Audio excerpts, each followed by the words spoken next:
ये कहानी केटी नाम की एक लड़की के आसपास घूमती है जो एक्ट्रेस या मॉडल बनने के लिए स्ट्रगल कर रही है। अपना गुजारा चलाने के लिए वो एक रेस्टोरेंट में पार्ट टाइम जॉब करती है।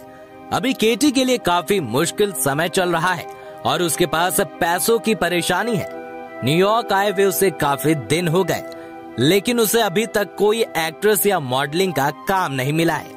केटी अपनी फ्रेंड जमाइला से मिलती है और उसे बताती है कि वो अपने मॉडलिंग पोर्टफोलियो को अपडेट कराने के लिए एक फोटोग्राफर ढूंढ रही है। केटी की फ्रेंड उसे बताती है कि आजकल अच्छे फोटोग्राफर्स की फीस काफी ज्यादा हो गई है।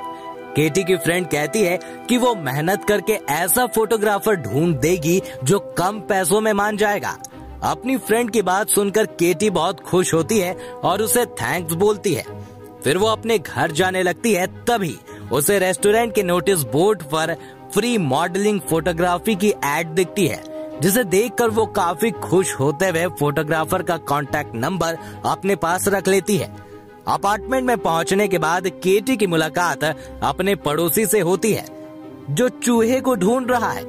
यहाँ पर केटी एक ट्रैप बनाकर चूहे के बिल के बाहर रखती है और कुछ देर बाद ही चूहा उस ट्रैप में फंस जाता है। केटी कुछ देर तक अपने पड़ोसी से बात करने के बाद अपने फ्लैट में चली जाती है। यहाँ इन दोनों की बातों से ऐसा लगता है कि दोनों के बीच फैमिली रिलेशंस हैं और पड़ोसी केटी को पसंद करता है। केटी अपने रूम में पहुंचकर फ्रेश होती है। फिर वो अपनी कुछ पुरानी फोटोज देखती है, तभी उसे एक फोटोग्राफर का नंबर दिखाई पड़ता है। फिर वो फोटोग्राफर को कॉल करती है। फोन के दूसरी तरफ केटी को बात इवान नाम के एक आदमी से होती है जो केटी से उसकी फोटो मांगता है। फिर वो केटी को अपना एड्रेस देता है और अगले दिन केटी को अपने पास बुलाता है। अगले दिन केटी इवान के बताए हुए एड्रेस पर पहुंचती है। वहाँ इवान एक मॉडल की फोटोज क्लिक कर रहा है। केटी के आने पर इवान उस मॉडल को भेज देता है। वहाँ पर इवान का भाई जॉर्जी भी आ जाता है। फिर केटी उन दोनों के कहने पर अपनी ड्रेस चेंज करके फोटो शूट करवाती है। इवान केटी की फोटो शूट करते करते रुक जाता है और केटी से छोटे कपड़े पहनने के लिए कहता है। केटी छोटे कपड़े पहनने के लिए मना कर देती है और कहती है कि मैं समझ गई हूँ कि तुम फ्री में फोटो शूट क्यों कर रहे हो, और वो वहाँ से अपने घर पे आ जाती है। केटी को अपने घर आए हुए अभी 2 घंटे ही हुए थे कि डोरबेल बजती है। जब केटी डोर खोलती है तो वहाँ पर जॉर्जी होता है। अपने घर के बाहर जॉर्जी को देखकर केटी को गुस्सा आ जाता है और वो उसे जाने को कहती है।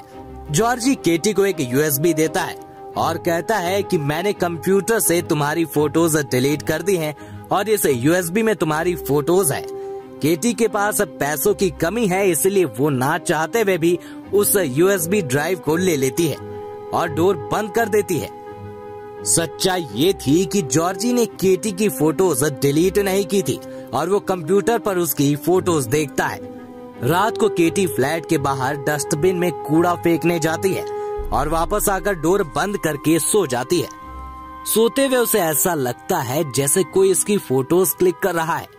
वो हड़बड़ाकर उठती है तो देखती है कि उसके सामने जॉर्जी है।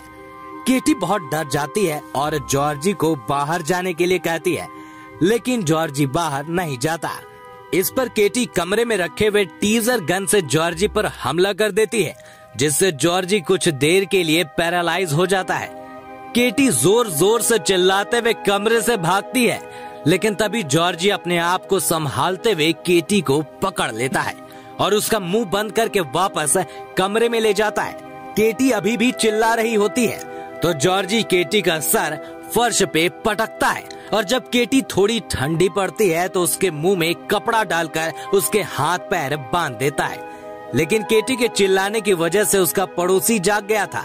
वो केटी को इस हालत में देखकर उसकी तरफ बढ़ता है, लेकिन तभी जॉर्जी पड़ोसी पर हमला कर देता है, जिससे पड़ोसी मर जाता है। जॉर्जी गुस्से में आकर केटी का कर देता है, लेकिन बाद में उसे लगने लगता है कि उससे बहुत बड़ी गलती हो गई है। वो घबराकर अपने दोनों भाई इवान और निकोलस को केटी के घर बुलाता है। इवान और निकोलस वहाँ से जॉर्जी के फिंगरप्रिंट को मिटाने लगते हैं और साथ ही जिस चाकू से पड़ोसी को मारा गया था उस पर जबरदस्ती केटी के फिंगरप्रिंट लगवा देते हैं। इसके बाद इवान निकोलस से ड्रग्स लेता है और जबरदस्ती केटी को खिला देता है। केटी बेहोश हो जाती है। जब केटी की आंख खुलती है तो वो देखती है कि उसके हाथ हथकड़ी से बंधे हुए हैं और निकोलस उसका रेप कर रहा है। इवान एक बाल्टी में पानी लाता है और सारा पानी केटी के ऊपर डाल देता है। अब ये तीनों मिलकर केटी को जबरदस्ती एक दवाई खिलाते हैं और वहां से चले जाते हैं। उन तीनों के जाने के बाद केटी वहां से भागने का रास्ता ढूंढती है तो उसकी नजर एक खिड़की पर पड़ती है, लेकिन केटी के हाथ हथकड़ी से बंधे हुए थे, इसीलिए वो बेहोश होने का नाटक करती है। कुछ देर बाद जॉर्जी आता है और केटी को बेहोश पड़ा देख उसे अपने पापा के लिए तैयार करना शुरू करता है। तैयार करने के लिए वो केटी के हाथ खोल देता है। केटी पास ही पड़ी हुई बाल्टी को जॉर्जी के सर पर मारती है और उसे खिड़की से बाहर भाग जाती है। वो सड़क के बीचों बीच सबसे हेल्प मांगती है और अपनी कहानी बताने की कोशिश करती है, लेकिन कोई उसकी बात समझ नहीं पाता क्योंकि यहाँ पर किसी को इंग्लिश नहीं आती।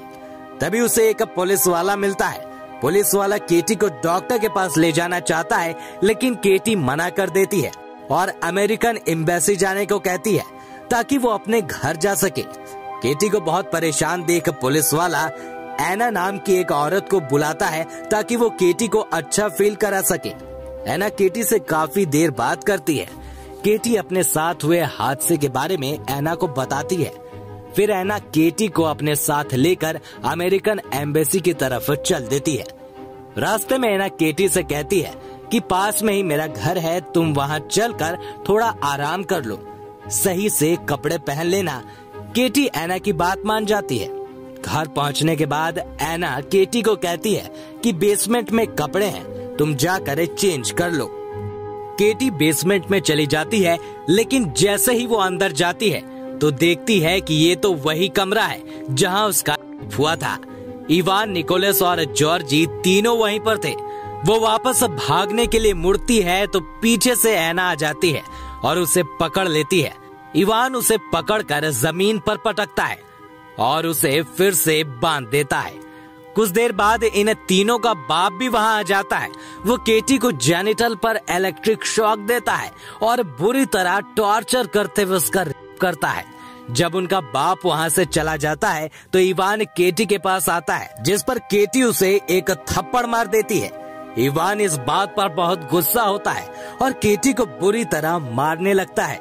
अब ये लोग मिलकर एक गड्ढा खोदते हैं और वो सीवर में गिर जाती है। सीवर से निकलने के बाद उसे एक चर्च दिखाई देता है। वो चर्च में चली जाती है। फादर केटी को देखकर समझ जाते हैं कि केटी के साथ कुछ गलत हुआ है, इसीलिए वो केटी को कपड़े, खाना और बाइबल देते हैं। केटी वो सब सामान ले लेती है, लेकिन अपने हालात के बारे में कुछ नहीं बताती।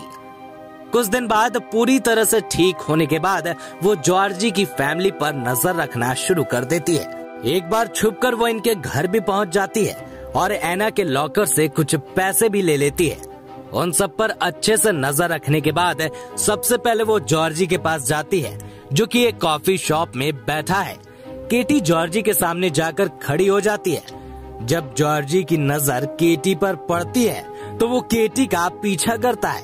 केटी उसे देखकर सीवर की तरफ भागती है। जॉर्जी जब सीवर में पहुंचता है तो उसे वहां कोई नहीं मिलता।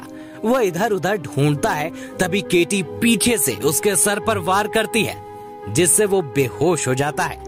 केटी उसके बदन पर चाकू से बड़े बड़े घाव लगाती है और घाव पर चिली सॉस लगाकर उसे तड़पते हुए मरने के लिए छोड़ देती है। अब केटी निकोलस का पीछा करते हुए बार में पहुंच जाती है और बारटेंडर को पैसे देकर निकोलस को बहुत ज्यादा शराब पिलवा देती है। निकोलस शराब के नशे में चूर हो जाता है तो वो निकोलस के सामने आती है। निकोलस केटी को देखकर उसका पीछा करने लगता है। वो निकोलस को बार के वॉशरूम में ले जाती है, जहाँ का कमोड शराबियों के टॉयलेट से भरा हुआ है। केटी के पानी मांगने पर निकोलस ने उसके मुंह पर पेशाब किया था, इसीलिए केटी उस भरे हुए कमोड में निकोलस का मुंह डुबा कर रखती है और यहीं पर उसकी दम घुटने से मौत हो जाती है। एक दिन चर्च में केटी को उनका बाप दिखाई देता है। जब उसकी नजर केटी पर पड़ती है तो वो भी अपने बेटों की तरह केटी का पीछा करने लगता है। उसे भी केटी सीवर में ले जाती है और उसके सर पर वार करके उसे बेहोश कर देती है। जब उसे होश आता है तो वो देखता है कि उसके हाथ पैर बंधे हुए हैं। केटी को याद आता है कि किस तरह इसने केटी को इलेक्ट्रॉनिक शॉक देकर टॉर्चर करते हुए किया था, तो वो भी इसके मुंह में इलेक्ट्रिक शॉक देकर तड़पा तड़पा कर उसे मार देती है। अब केटी इनके घर जाकर छुप जाती है, जहाँ इसे एना मिलती है। मौका मिलते ही केटी एना को उसकी बेसमेंट से सीवर में धकेल देती है। एना को टॉर्चर करके वो उसे बॉक्स में बंद कर देती है। तभी इवान अपने घर पहुँचता है, जहाँ उसे कोई दिखाई नहीं देता। सबको ढूंढता हुआ वो बेसमेंट से सीवर में पहुंच जाता है। केटी को जैसे ही किसी के आने की भनक लगती है तो वो छुप जाती है। इवान को खून से लथपथ जॉर्जी दिखाई देता है। जैसे ही वो जॉर्जी के पास जाता है तो केटी पीछे से उसके सर पर वार करके उसे बेहोश कर देती है। जब इवान को होश आता है तो वो भी बंधा हुआ होता है। केटी को बहुत गुस्सा आता है और वो क्रशिंग मशीन से उसके टेस्टिकल्स को फोड़ देती है। कुछ दिन बाद चर्च के फादर की मुलाकात उसी पुलिस वाले से होती है जिसने केटी को बचाया था। फादर पुलिस वाले को एक अमेरिकन लड़की यानी केटी के बारे में बताता है और उसका हुलिया भी बताता है। फादर कहता है कि मुझे लगता है कि उस लड़की के साथ कुछ बहुत बुरा हुआ है और तुम्हें उस लड़की की मदद करनी चाहिए। फादर की पूरी बात सुनकर पुलिस वाले को लगने लगता है कि ये लड़की केटी ही है। फादर की बातों से पुलिस वाले को पता चलता है कि ये लड़की सीवर में रहती है। वो केटी को ढूंढता हुआ सीवर में पहुंच जाता है। कुछ देर ढूंढने के बाद पुलिस वाले को केटी मिल जाती है जो इवान को टॉर्चर कर रही है। पुलिस वाला केटी को रोकता है तो केटी रुक जाती है, लेकिन इवान अपने हाथ में पड़ी हुई रस्सी से केटी का गला घोटने की कोशिश करता है। इस पर पुलिस वाला इवान पर गोली चलाकर उसे मार देता है। विक्टिम होने की वजह से पुलिस वाले के कहने पर केटी एना को छोड़ देती है ताकि वो अकेलेपन से तड़पते हुए जेल में अपनी अंतिम सांसें गिने। अपना बदला पूरा करने के बाद केटी अमेरिकन एम्बेसी पहुंचती है